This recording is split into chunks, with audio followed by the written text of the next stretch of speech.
फेंक देना ठीक समझा गया। सेवकों ने मुलकपति की आज्ञा से हरिदास जी के शरीर को पतित पावनी श्री भागीरथी गंगा में छोड़ दिया। ये समझ करके हम ये मर गए।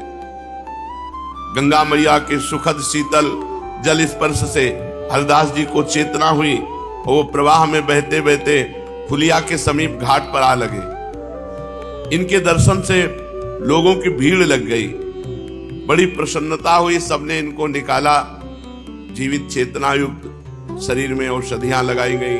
लोग दया करके बहुत सी औषधि ला करके लेप किए। चारों ओर समाचार फैल गया। अब तो भक्तों की कतार लग गई दर्शन के लिए। हरिदास जी के बड़ी उत्सुकता से आने लगे। जो भी सुनता वहीं इनके पास दौड़ा चला आता। दूर दूर से लोग आए। ये खबर बादशाह को भी पहुंची, गुराई काजी को भी पहुंची। अब तो आश्चर्यचकित हो गए कि मरा मानकर गंगा में फेंक दिया, फिर भी स्वस्थ और जिंदा। स्वस्थ हो गए हरिदास और जीवित। मुलुकपति और गुराई काजी जब ये बात सुनी तो पसीज उठा। उसको लगा ये महापुरुष है। इस दृढ़ प्रतिज्ञ महापुरुष के प्रति उनके हृदय में बड़ी श्रद्धा का भाव उत्पन्न हो गया। बादशाह के हृदय में वे भी हरिदास जी के दर्शन करने के लिए फुलिया आए। बादशाह और बड़ी नम्रता के साथ प्रार्थना की, महाशय मैं क्षमा चाहता हूं, मैं मजबूर था। काजी के कहने के कारण मैंने आपको दंड दिया, इसलिए मैं क्षमा मांगने आया हूं। देख लो, बादशाह क्षमा मांग रहा है। मैं आपके प्रभाव को नहीं जानता था, मेरे अपराध को क्षमा कीजिए। अब आप प्रसन्नता पूर्वक खूब हरि नाम जप कीजिए। आज के बाद कभी कोई भी विघ्न नहीं पड़ेगा, कोई भी आपकी रोक टोक नहीं। देखो, ये भगवान की लीला थी, इतना करवाना था, नहीं तो वो यही बादशाह की पहले बुद्धि बदल देते। ये भगवान की लीला थी। हरिदास जी ने नम्रता पूर्वक कहा, महाशय, बादशाह से कहा, महाशय इसमें आपका अपराध ही क्या है? मनुष्य अपने कर्मों के ही अनुसार दुख सुख भोगता है। दूसरे मनुष्य तो निमित्त मात्र है। अगर कोई हमें मारता है, गाली देता है, तो हमारे ही कर्मों का फल है। वो निमित्त मात्र बेचारा केवल बन गया। मेरे कर्म ही ऐसे होंगे। आप किसी बात की चिंता न करें, मेरे मन में आपके प्रति तनिक भी रोष नहीं है। हरिदास जी की ऐसी सरल और निष्कपट बात सुनकर मुलकपति बादशाह को बड़ा आनंद हुआ। वो इनके चरणों में प्रणाम करके चला गया। फुलिया ग्राम के और भी वैष्णव ब्राह्मण आ करके हरिदास जी की ऐसी अवस्था देखकर दुख प्रकाशित करने लगे। कोई कोई तो उनके घावों को देखकर फूट फूट कर रोने लगा। इस पर हरिदास जी ने उन ब्राह्मण और वैष्णवों से कहा, आप लोग सभी धर्मात्मा हैं, शास्त्रों के मर्म को भली भांति जानते हैं। बिना पूर्व कर्मों के दुख सुख की प्राप्ति नहीं होती। मैंने इन कानों से भगवान नाम की निंदा सुनी थी, उसी का भगवान ने मुझे फल दिया। आप लोग किसी प्रकार की चिंता न करें। ये दुख तो शरीर को हुआ है, मुझे तो इसका तनिक भी क्लेश प्रतीत नहीं होता। बस भगवान नाम का स्मरण बना रहे, यही आप सब मुझे आशीर्वाद दीजिए, क्योंकि भगवान नाम स्मरण सब सुखों का सुख है। जिस क्षण भगवान नाम का स्मरण ना हो, वही सबसे बड़ा दुख है। भगवान नाम का स्मरण होता रहे तो शरीर की चाहे कितनी भी क्लेश भरी स्थिति हो, वो सुखमय ही है। ध्यान दीजिए, यदि भगवान नाम जब चल रहा है तो शरीर का चाहे जितना कष्टमय रोग हो, कष्टमय परिस्थिति हो, उसे सुख ही का अनुभव होगा, दुख का अनुभव नहीं। और भगवान नाम नहीं तो चाहे जितना सुख संसारिक एकत्रित कर लो, चिंता भय शोक दुख ये बना ही रहेगा। इनके ऐसे उत्तर से सभी ब्राह्मण वैष्णव संतुष्ट हुए और इनकी आज्ञा लेकर अपने अपने घरों को चले गए। इस प्रकार हरिदास जी भगवती भागीरथी के तट पर फुलिया ग्राम के समीप ही रहने लगे। वहां उन्हें सब प्रकार की सुविधाएं थी। शांतिपुर में अद्वैताचार्य जी के समीप वे प्राय नित्य ही जाते। आचार्य इन्हें पुत्र की भांति प्यार करते और ये उन्हें पिता से बढ़कर मानते। फुलिया के सभी ब्राह्मण वैष्णव धनी मानी पुरुष हरिदास जी का आदर सत्कार करते थे। ये मुख से सदा श्री हरि के मधुर नामों का कीर्तन करते रहते। निरंतर के कीर्तन के प्रभाव से इनके रोम रोम से हरि ध्वनि सुनाई देने लगी। भगवान की लीलाओं को सुनते ही ये मूर्छित हो जाते और एक साथ ही इनके शरीर में सभी सात्विक भाव उदय हो उठते। हरिदास जी स्वस्थ हो चुके थे। एक दिन की बात है कि ये अपनी कुटिया से कहीं जा रहे थे। तो रास्ते में इन्हें मंजीरा मृदंग की आवाज सुनाई दी, तो श्री कृष्ण कीर्तन समझकर ये उसी ओर चल पड़े। उस समय डंक नाम की जाति के लोग मृदंग मंजीरा बजाकर नृत्य किया करते थे और नृत्य के साथ में हरि लीलाओं का कीर्तन किया करते थे। उस समय भी कोई डंक नृत्य कर रहा था। जब हरिदास जी पहुंचे तब डंक भगवान की कालीय दमन की लीला का पद गा रहा था। भगवान ने जैसे कालिया को दमन किया वो पद गा रहा था। डंक का स्वर कोमल था, नृत्य में वो प्रवीण था और गाने में उसे अच्छा अभ्यास था। वो बड़े ही लय के साथ यशोदा और नंद के विलाप का वर्णन करने लगा। जब भगवान गेंद के बहाने कालीदह में कूद पड़े, इस बात को सुनकर नंद यशोदा तथा सभी ब्रजवासी वहां आ गए। बाल कृष्ण अपने कोमल चरण कमलों को कालिया नाग के फणों के ऊपर रखे हुए उसी अपनी ललित त्रिभंगी गति से खड़े हुए मुरली बजा रहे हैं और नाग जोरों से फुंकार मारता है। उसकी फुंकार के साथ मुरारी धीरे धीरे नृत्य करते हैं। यशोदा जी ऐसी दशा देखकर बहुत दुखी हो रही हैं। उस पद में ये भाव था। वो चारों ओर लोगों को कातर दृष्टि से देख रही हैं कि मेरे लाल को कोई कालिया के मुख से छुड़ा ले। नंद बाबा अलग आंसू बहा रहे हैं। इस भाव को सुनते ही जहां इस पद को हरिदास जी ने सुना, हुंकार मारा, मूर्छित होकर पृथ्वी पर गिर पड़े। उस डंक ने देखा कि इनके तो भागवतिक सात्विक भाव प्रकट हो रहे हैं, ये तो महापुरुष हैं। उसने गायन और नृत्य बंद कर दिया और इनके पद की धूलि को मस्तक पर चढ़ाकर स्तुति की। अब तो बहुत से भक्तों ने हरिदास जी के चरणों के नीचे की धूलि को लेकर सिर पर चढ़ाया। वहीं एक मान लोलुप ब्राह्मण था। जब उसने देखा केवल गिरकर मूर्छित हो जाने से लोग पूजा करने लगते हैं, तो अब डंक ने फिर पद गायन शुरू किया। तो उसने ब्राह्मण ने सोचा कि इस समय हम भी मूर्छित हो जाएंगे तो सब लोग हमारे पैर छुएंगे और हमारे को बहुत बड़ा, वो झूठ मूठ का हुंकार मारा और पृथ्वी पे गिर गया। जैसे हरिदास जी ने, अब डंक तो पहचानता था असलियत और नकलीपने को। जे भी वो गिरे फिर डंक गया और जिससे ढोल बजाता था उसी डंडे से 10-20 डंडे मारे, सोई उठ गया और हाय हाय करके भागने लगे। तो पृथ्वी पर अचेत होने का जो नाटक कर रहा था उसके जे भी डंडे पड़े सोई भाग गया, वो दम्भी था। तो फिर उस डंक ने सबसे कहा कि हरिदास जी निरंतर भगवान नाम जपने के प्रभाव से शुद्ध सात्विक अष्ट सात्विक भावों को प्राप्त हो चुके और ये तो नाटक कर रहा था। हरिदास जी परम भगवत भक्त हैं, उनके शरीर में सचमुच सात्विक भावों का उदय हुआ था और ये ब्राह्मण तो दम्भी था, केवल अपनी प्रशंसा के निमित्त इसने ऐसा ढोंग बनाया था, इसलिए मैंने उसकी स्तुति ना करके डंडे से पीटा। ढोंग सब जगह थोड़ी चलता है, ढोंग तो केवल मूर्खों में ही काम देता है और जहां विद्वान बुद्धिमान हुए उनके सामने कलई खुली तो उनके ढोंग का भंडा फोड़ हो जाता है। हरिदास जी महाभागवत सचमुच भगवान के परम प्रेमी भक्त है। उनके रहने से संपूर्ण देश पवित्र हो रहा है। आप लोग बड़े भाग्यवान हैं जो ऐसे महापुरुष के नित्य प्रतिदर्शन पाते हैं।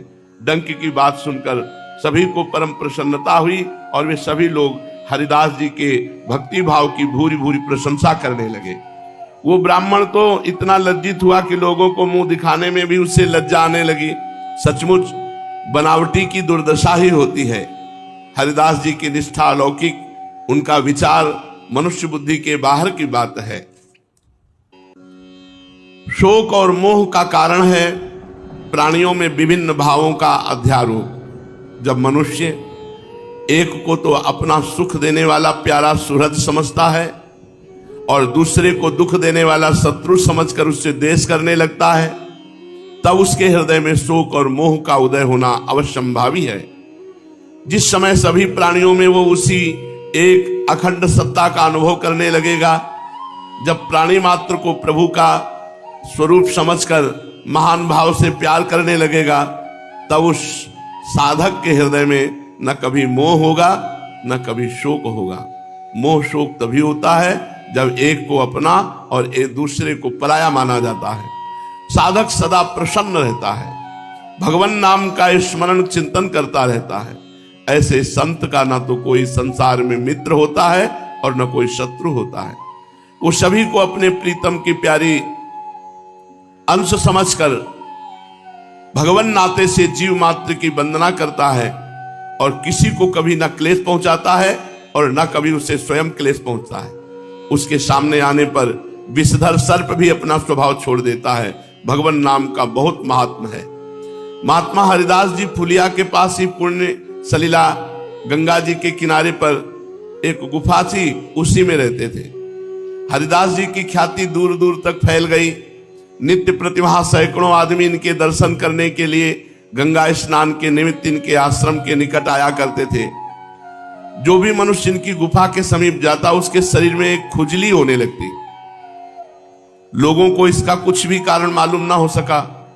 उस स्थान पर पहुंचने पर चित्त में शांति तो सभी के होती, किंतु शरीर में इतनी खुजली होती कि सब घबरा जाते। लोग इस विषय में भांति भांति के अनुमान लगाने लगे। होते होते बात सर्वत्र फैल गई। बहुत से चिकित्सकों ने वहां की जलवायु का निदान किया। अंत में सभी ने कहा यहां जरूर कोई महाविषधर सर्प रहता है। और हरिदास जी को कुछ नहीं होता था, कोई खुजली नहीं, कोई परेशानी नहीं। न जाने हरिदास जी कैसे अभी तक बचे हुए हैं। उसके श्वास से इतना जहर निकलता था कि मनुष्य की मृत्यु हो सकती है। और वो एक गुफा में रहता था, उसी गुफा में हरिदास जी रहते थे। देखो भगवान नाम का चमत्कार। उसका इतना असर कि बाहरी लोगों में जब वो वायु लगती तो शरीर में जलन और खुजली होने लगती।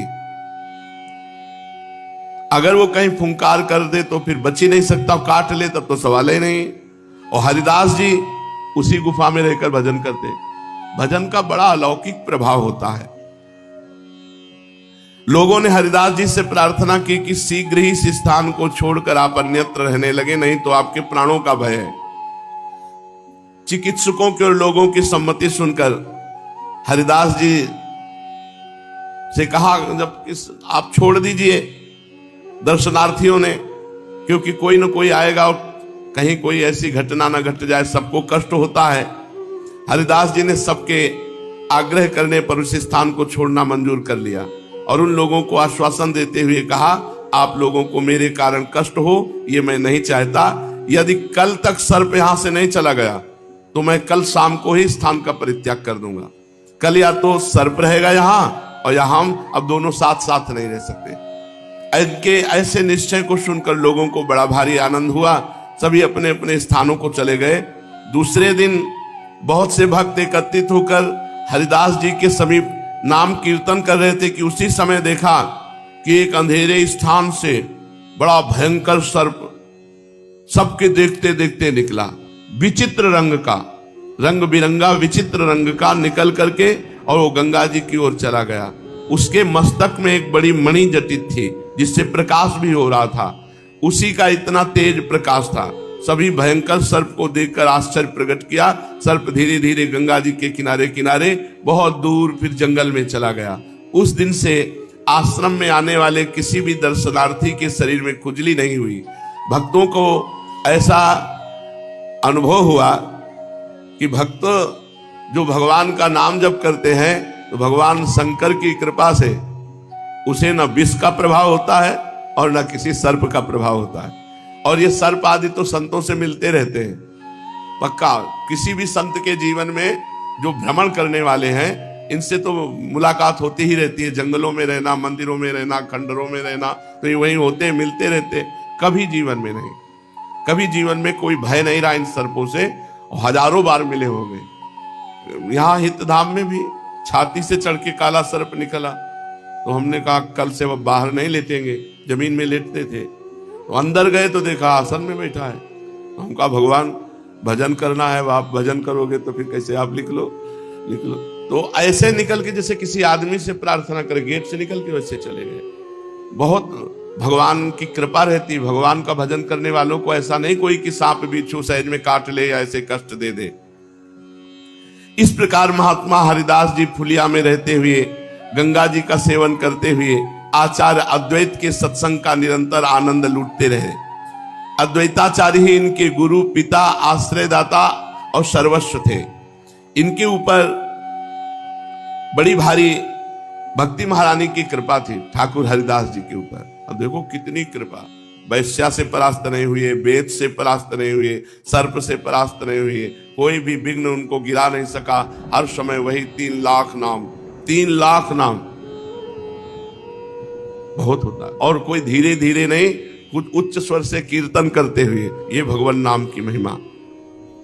जिस दिन महाप्रभु का जन्म नवद्वीप में हुआ था, उस दिन आचार्य के साथ ये आनंद में विभोर होकर नृत्य कर रहे थे। आचार्य का कहना था जगन्नाथ मिश्र का ये पुत्र गौरांग रूप से जनोद्धार तथा संपूर्ण देश में श्री कृष्ण कीर्तन का प्रचार करेंगे। आचार्य के वचनों पर हरिदास जी को पूर्ण विश्वास था, इसलिए वे भी गौरांग महाप्रभु के प्रकाश की प्रतीक्षा में निरंतर श्री कृष्ण कीर्तन करते हुए काल यापन करने लगे। उस समय सप्तग्राम में हिरण्य और गोवर्धन मजूमदार नाम के 2 धनी जमींदार भाई निवास करते थे। उनके कुल पुरोहित परम वैष्णव शास्त्रवेत्ता पंडित बलराम आचार्य थे। आचार्य महाशय वैष्णवों का बड़ा ही आदर सत्कार किया करते थे। अद्वैताचार्य जी से उनकी अत्यंत ही घनिष्ठता थी। दोनों ही विद्वान थे, कुलीन थे, भगवत भक्त और देश काल के मर्मज्ञ थे। इसी कारण हरिदास जी भी कभी कभी सप्तग्राम में जाकर बलराम आचार्य के यहाँ रहते थे। आचार्य इनकी नाम निष्ठा और भगवत भक्ति देखकर बहुत प्रसन्न होते और सदा इन्हें पुत्र की भांति प्यार किया करते थे। गोवर्धन मजूमदार के पुत्र रघुनाथ दास जब पढ़ने के लिए आचार्य के यहाँ आते थे तो हरिदास जी को सदा नाम जप करते ही पाते, इसलिए मन ही मन इनके प्रति बड़ी श्रद्धा रखने लगे। एक दिन आचार्य इन्हें मजूमदार की सभा में ले गए। मजूमदार महाशय अपने कुल गुरु के चरणों में अत्यंत श्रद्धा रखते थे, वैष्णव भक्तों का भी यथेष्ट आदर करते थे। अपने कुल गुरु के साथ हरिदास जी को आया देखकर हिरण्य और गोवर्धन दोनों भाइयों ने आचार्य के सहित हरिदास जी की उठकर अभ्यर्चना की और शिष्टाचार प्रदर्शित करते हुए उन्हें बैठने के लिए सुंदर आसन दिया। और हरिदास जी के मुख से बिना रुके जोर जोर से मंत्र चल रहा था, हरे राम राम राम हरे हरे, हरे कृष्ण कृष्ण कृष्ण हरे हरे। सभी के सभी लोग संभ्रम भाव से इन्हीं की ओर एकटक भाव से देख रहे थे। इनके निरंतर नाम जप को देखकर उन दोनों जमींदार भाइयों को इनके प्रति स्वाभाविक बड़ी श्रद्धा हुई। उनके दरबार में बहुत से और भी पंडित बैठे थे। भगवान नाम जप का प्रसंग आने पर पंडितों ने नम्रता के साथ पूछा, भगवान नाम जप का अंतिम फल क्या है? इससे किस प्रकार के सुख की प्राप्ति होती है? क्या हरिनाम स्मरण से सभी दुखों का अत्यंताभाव हो जाएगा? क्या केवल नाम जप से ही मोक्ष मिल जाएगा? हरिदास जी ने नम्रता पूर्वक हाथ जोड़कर पंडितों को उत्तर दिया, महानुभावों, आप शास्त्रज्ञ हैं, धर्म के मर्म को भली भांति जानते हैं। आपने सभी ग्रंथों तथा वैष्णव शास्त्रों का अध्ययन किया है। मैं आपके सामने कह ही क्या सकता हूं, किंतु भगवान नाम के महात्म से आत्मा में अपार सुख मिलता है, इसलिए कुछ कहने का साहस कहता हूं। भगवान नाम का सर्वश्रेष्ठ फल यही है कि जप से हृदय में एक प्रकार की अपूर्व प्रसन्नता प्रकट होती है। उस प्रसन्नता जन्य सुख का आस्वादन करते रहना ही भगवान नाम का सर्वश्रेष्ठ और सर्वोत्तम फल है। जब खूब नाम जप किया जाता है तो नाम जप से एक हृदय में अद्भुत आनंद प्रकट होता है। यही आनंद नाम जप का फल है। भगवान नाम का जप करने वाला साधक मोक्ष या दुखों के अत्यंताभाव की इच्छा ही नहीं करता। वह सगुण निर्गुण दोनों के ही चक्कर से दूर रहता है। उसका तो अंतिम ध्येय रहता है भगवान नाम जप। कहीं भी रहे, कैसी भी परिस्थिति में रहे, कोई भी योनि मिले, निरंतर भगवान के नाम का जप होता रहे। बस भक्त का यही भाव रहे। यही गुरु कृपा से जीवन में यही लक्ष्य रहा। क्षण भर की स्थिति में भी कभी भगवान नाम न छूटे, यही नाम जप के साधक का अंतिम लक्ष्य है। भगवान नाम के साधक का साध्य और साधन भगवान नाम ही है। भगवान नाम से वो किसी अन्य प्रकार के फल की इच्छा नहीं रखता। मैं तो इतना ही जानता हूं, इससे अधिक यदि आप कुछ और जानते हो तो मुझे बताओ। इनकी ऐसी युक्ति युक्त और सारगर्भित मधुर वाणी को सुनकर सभी को परम प्रसन्नता हुई। उसी सभा में गोपाल चंद चक्रवर्ती नाम का इन्हीं जमींदार का एक कर्मचारी बैठा था। वो बड़ा तार्किक था। उसने हरिदास जी की बात का खंडन करते हुए कहा, अरे सब कोरी भावुकता की बातें हैं। जो पढ़े लिखे नहीं हैं, जो पढ़ लिख नहीं सकते, वो इस प्रकार जोरों से नाम लेते फिरते हैं। यथार्थ ज्ञान तो शास्त्रों के अध्ययन से प्राप्त होता है। भगवान नाम से कहीं दुखों का नाश होता है? शास्त्रों में जो कहीं कहीं नाम की इतनी प्रशंसा मिली है वो केवल अर्थवाद है, यथार्थवाद तो दूसरी है। हरिदास जी ने बड़े जोर से कहा, भगवान नाम में जो अर्थवाद का अध्यारोप करता है वो शुष्क है, तार्किक है। भगवान नाम के महात्म को समझ नहीं सकते, भगवान नाम में अर्थवाद हो ही नहीं सकता। इस पर गोपाल चक्रवर्ती ने बात पर अपनी जोर देते हुए कहा, अजामिल जैसा पापी पुत्र नारायण का नाम लेते ही तर गया। क्या घट घट व्यापी भगवान इतना भी नहीं समझ सकते थे कि इसने अपने पुत्र को बुलाया है? ये अर्थवाद नहीं तो और क्या है? हरिदास जी ने कहा, इससे अर्थवाद कहने वाले स्वयं अनर्थवादी हैं, उनसे मैं कुछ नहीं कह सकता। जोश में आकर गोपाल चक्रवर्ती ने कहा, यदि भगवान नाम स्मरण करने से मनुष्य की नीचता जाती रहे तो मैं अपनी नाक कटा लूं। हरिदास जी ने भी जोश में आके कहा, यदि भगवान नाम के जप से नीचताओं का जड़ मूल से नाश ना हो जाए तो मैं अपने नाक कान दोनों कटा लूं। बात को बहुत बढ़ते देखकर लोगों ने दोनों को शांत कर दिया। जमींदार उस आदमी से बहुत असंतुष्ट हुए। उसे वैष्णव अपराधी और भगवान नाम विमुख समझकर जमींदार ने उसे उसी समय नौकरी से अलग कर दिया। दंड तो तत्काल मिलना शुरू हो गया, उसी समय नौकरी से अलग कर दिया। और कुछ दिन बाद उसकी नाक में रोग ऐसा हुआ कि सड़ सड़ करके नाक कट करके गिर गई। सड़ के नाक कट के गिर गई उसकी। जो कहता था कि अगर भगवान नाम से सब कुछ हो जाता है तो मैं अपनी नाक कटवा लूं, तो उसके नाक में रोग हुआ और सड़ सड़ करके नाक कट के गिर गई। इस प्रकार एक दूसरी घटना हरिनदी नामक ग्राम में हुई। हरिनदी नामक ग्राम के एक पंडित मानी अहंकारी ब्राह्मण को अपने शास्त्र ज्ञान का बड़ा गर्व था। हरिदास जी चलते फिरते उठते बैठते उच्च स्वर से भगवान नाम महामंत्र करते रहते थे। तो इन्हें मंत्र का अधिकारी ना समझकर इनसे पूछा, ये तुम्हारी अनाधिकार चेष्टा है और जो तुम्हें भगवत भक्त कह के तुम्हारी पूजा करते हुए भी पाप करते हैं। शास्त्र में लिखा है, जहां अपूज्य लोगों की पूजा होती है और पूज्य लोगों की उपेक्षा की जाती है, वहां दुर्भिक्ष, मरण, भय और दारिद्र्य ये बातें होती हैं।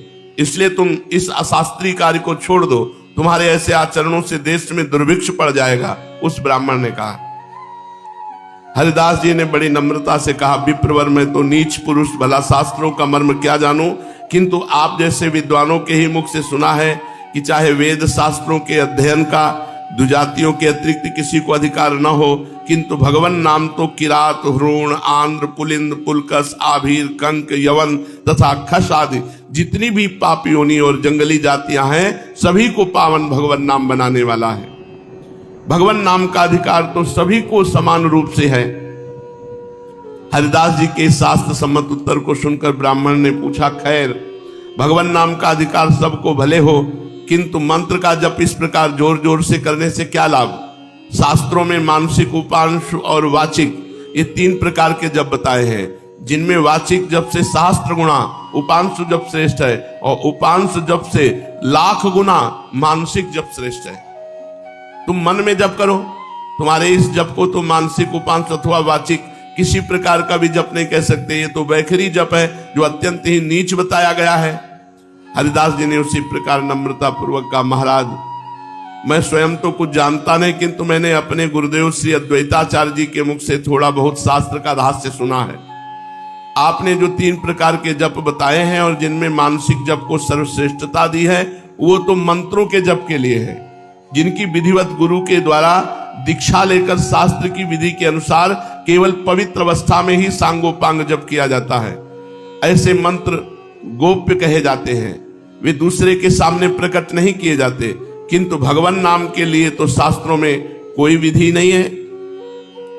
भगवान नाम जब तो सर्वकाल में, सर्व स्थान में, सबके सामने, सब परिस्थिति में किया जाता है। अन्य मंत्रों को चाहे धीरे धीरे जप का अधिक महात्म भले ही हो, किंतु भगवान नाम का महात्म तो जोरों से ही उच्चारण करने में बताया गया है। भगवान नाम का जितने ही जोर से उच्चारण किया जाएगा उसका उतना ही अधिक फल प्राप्त होगा।